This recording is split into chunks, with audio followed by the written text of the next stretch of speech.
एक लड़की गलती से दर्पण पर स्तन का दूध छिड़क देती है और पैसे कमाने का एक तरीका खोज लेती है। जब उसका बच्चा सोता है तो वह चुपचाप एक वयस्क वेबसाइट खोलती है। साइट पर महिलाओं की आकर्षक तस्वीरें दिखाई देती हैं जिन पर स्पष्ट रूप से कीमतें लिखी होती हैं। उनसे चैट करने में दसियों डॉलर खर्च होते हैं। बिना सेंसर की गई उच्च परिभाषा वाली तस्वीरें देखने में और भी अधिक खर्च होता है। ये गरीब अकेली माँ को पैसे कमाने का एक रास्ता देता है। वह इसे खुद आजमाने का फैसला करती है और परिणाम अप्रत्याशित होते हैं। ओह माय गॉड, मेरे पास एक फैन है। मार्गोट एक 18 वर्षीय कॉलेज छात्रा है। वह अपनी साहित्य कक्षा में असाधारण प्रतिभा दिखाती है। प्रोफेसर माइक उसे कक्षा के बाद रोकते हैं। वह उसके काम की प्रशंसा करने का नाटक करते हैं, लेकिन उनके छिपे हुए इरादे हैं। ये पेपर उत्कृष्ट है। आप फुलरटन कॉलेज में क्यों हैं? आप कहीं भी जा सकते हैं। हाँ सही, जैसे हार्वर्ड। हाँ, हार्वर्ड की तरह। मुझे नहीं लगता कि वे आपको वहां एक अच्छा अंग्रेजी पेपर लिखने के लिए अंदर जाने देंगे। यही कारण है कि उन्होंने आपको अंदर आने दिया। यह मान्यता एक बड़े आधिकारिक व्यक्ति से मिलने पर मार्गोट के साथ गूंजती है, जो बिना पिता के बड़ी हुई थी। एक अकेली प्रेम कविता उसे यह विश्वास दिलाती है कि उसने सच्चा प्यार पा लिया है। जल्द ही वे शिक्षक और छात्र से एक गुप्त संबंध में बदल जाते हैं। उसकी सबसे अच्छी दोस्त उसे बार बार चेतावनी देती है कि वह स्पष्ट दिमाग रखे। वह कहती है कि प्रोफेसर सिर्फ थके हुए चालों का उपयोग करके युवा लड़कियों को प्रभावित कर रहा है, लेकिन मार्गोट पूरी तरह से मोहित है और सुनने से इनकार करती है। जल्द ही मार्गोट को एक रेस्तरां में काम करते समय तीव्र मतली महसूस होती है। तुम 3 दिन से मतली महसूस कर रहे हो दोस्त। क्या तुम्हें लगता है कि शायद तुम्हें एक टेस्ट लेना चाहिए? टेस्ट क्या है? मेरा मतलब एक टेस्ट। उसका बॉस सुझाव देता है कि वह एक गर्भावस्था परीक्षण करे। सभी 3 परीक्षण सकारात्मक आते हैं। ओह मेरे भगवान।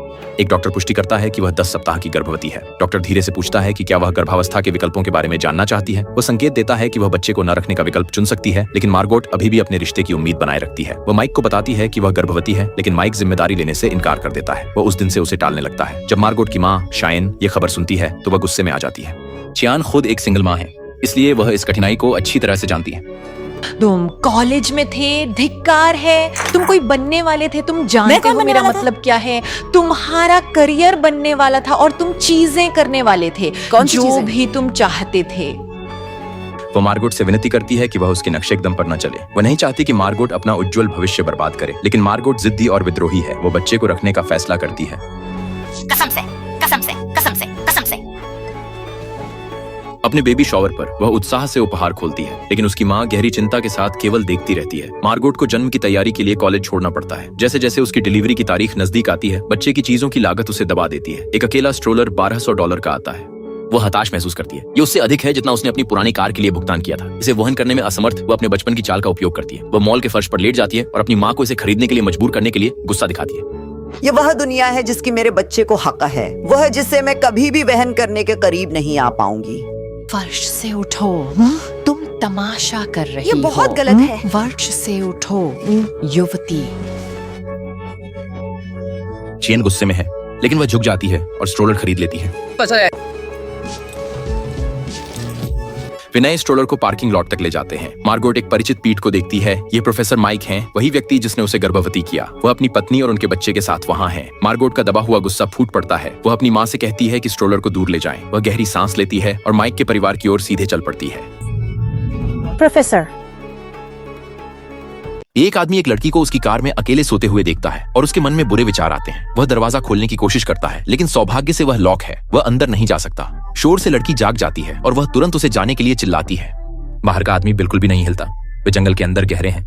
मीलों तक कोई नहीं है। लड़की उसे डराने के लिए अपनी कार का हॉर्न बजाती है, लेकिन तेज आवाज उसे और भी उत्साहित कर देती है। शुक्र है पास में एक दाढ़ी वाला आदमी आवाज सुनता है और वहां आता है। लड़की सोचती है कि वह बच गई है, लेकिन जब वह करीब आता है तो उसे एहसास होता है कि वह दूसरे आदमी के साथ है। वह तुरंत निराशा में डूब जाती है। दाढ़ी वाला आदमी उस पर बंदूक तानता है और उसे तुरंत कार से बाहर निकलने का आदेश देता है। जिंदा रहने के लिए लड़की हॉर्न बजाना बंद कर देती है और आज्ञा का पालन करते हुए कार से बाहर निकलती है। उसकी भीगी हुई पैंट से साफ है कि वह बंदूक से इतनी डरी हुई है कि उसने खुद को गीला कर लिया है।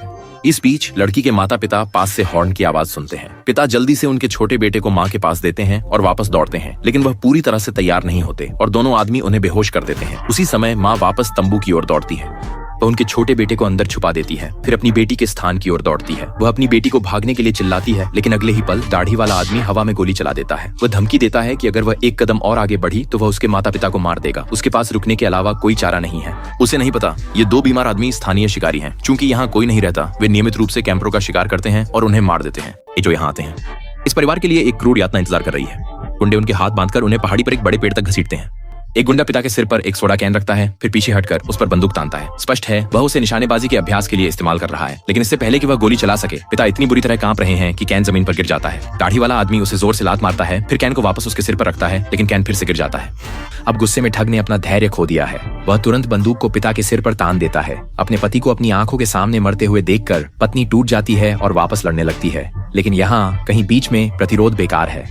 दाढ़ी वाला आदमी उसे कुछ बार थप्पड़ मारता है और बेहोश कर देता है। अब दाढ़ी वाले आदमी की बारी है गोली चलाने की, लेकिन उसका निशाना बहुत खराब है और वह तुरंत अपमानित हो जाता है। वह महिला को सीधे छाती में गोली मार देता है। उन्हें लगता है कि पूरा परिवार मर चुका है, इसलिए वे उनके सामान लेने जाते हैं। लेकिन फिर एक गुंडा अपना फोन चेक करता है और देखता है कि उनके पास एक छोटा बेटा है। दोनों जल्दी से तंबू की ओर दौड़ते हैं, लेकिन वह खाली है। पता चलता है कि छोटा लड़का जाग गया, देखा कि उसकी माँ वहाँ नहीं है और अकेले ही जंगल में उसे ढूंढने चला गया। जैसे ही वह गिरने वाला होता है, एक महिला आगे दिखाई देती है। वह उसकी मदद के लिए दौड़ने की कोशिश करता है, लेकिन घंटों रोने के कारण उसका गला सूख गया है। वह आवाज नहीं निकाल पाता, इसलिए वह उसे कभी देख नहीं पाती।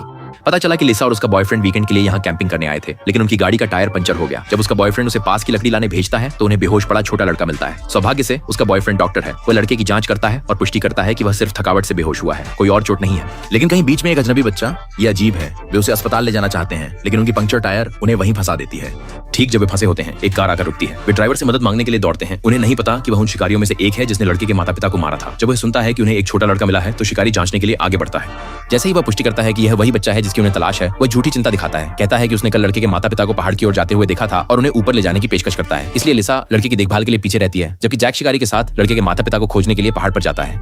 लेकिन जैक को कोई अंदाजा नहीं है कि शिकारी उसे सीधे उस जगह ले जा रहा है जहां उसने कल परिवार को मारा था। जब वह जमीन पर 3 शव देखता है तो उसके अंदर का डॉक्टर तुरंत मदद के लिए कूद पड़ता है। वह जांच करता है और पाता है कि लड़के की मां अभी भी सांस ले रही है। जैक प्राथमिक उपचार देना शुरू करता है, जब तक कि शिकारी अपने निशान छुपाने के लिए बेताब ट्रिगर नहीं खींचता। जैक समझ जाता है कि क्या हो रहा है। शिकारी को जमीन पर धकेलता है और जंगल में भाग जाता है। जब तक शिकारी गोली चलाने का निशाना साधता है, जैक पहले ही जा चुका होता है। शिकारी गालियां बकता है और उसके पीछे दौड़ता है। नीचे लिसा पहाड़ से गोली चलने की आवाज सुनती है। खतरा महसूस करते हुए वह कार में छिप जाती है और दरवाजे कसकर बंद कर लेती है। दूसरा शिकारी दाढ़ी वाला जानता है कि उसके साथी ने गड़बड़ कर दी है। वह कार की खिड़की तोड़ देता है, लेकिन लिसा तेजी से प्रतिक्रिया करती है और उसके हाथ पर वार करती है। जब वह घाव को बांध रहा होता है, वह लड़के को पकड़ती है और जंगल की ओर भाग जाती है। गुस्से में दाढ़ी वाला शिकारी अपने शिकार कुत्ते को उसके पीछे जाने के लिए छोड़ देता है, लेकिन कुत्ता अचानक रुक जाता है जब उसे एक मरा हुआ जंगली सुअर मिलता है और वह उसे खाने लगता है। दाढ़ी वाले शिकारी को लिसा का पीछा अकेले ही करना पड़ता है।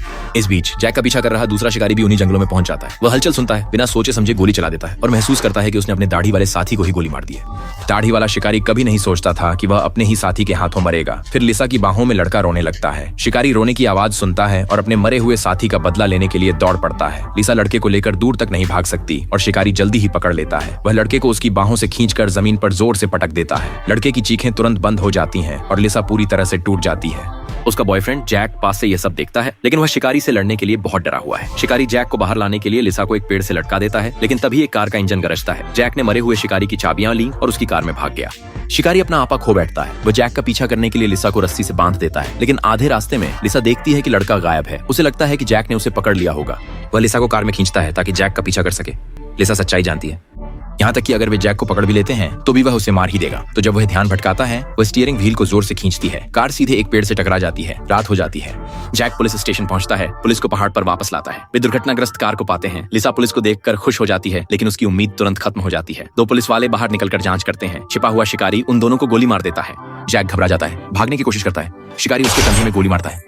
जैसे ही जैक दर्द से चिल्लाता है, घायल शिकारी लंगड़ाते हुए आता है। लिसा अपनी रस्सियों से मुक्त हो जाती है और भागने की कोशिश करती है। शिकारी जैक की ओर निशाना साधता है, कहता है कि अगर वह भागी तो उसे मार देगा। जैक को बचाने के लिए लिसा वापस आती है और उसकी बंधक बन जाती है। शिकारी की टांग टूट गई है, इसलिए वह लिसा के सिर पर बंदूक तानता है और उसे पहाड़ से नीचे गाड़ी चलाने के लिए मजबूर करता है। कार में लिसा जैक से लड़के के बारे में पूछती है। जैक कहता है कि उसे कोई अंदाजा नहीं है, डरपोक लड़के को पीछे छोड़कर भाग गया। लिसा का दिल टूट जाता है, वह उसके साथ खत्म हो चुकी है। शिकारी को कोई अंदाजा नहीं है कि लिसा उसे अपने साथ नीचे ले जाने के लिए तैयार है। अगले ही पल वह गैस पर जोर देती है और स्टीयरिंग व्हील को खींचती है। कार जोर से पलटकर अपनी साइड पर गिर जाती है। इस बीच मृत शिकारी का कुत्ता दुर्घटना की आवाज सुनता है। वह चलकर आता है। लड़का मरा नहीं है, वह अंधेरे और ठंड में अकेला जाग गया।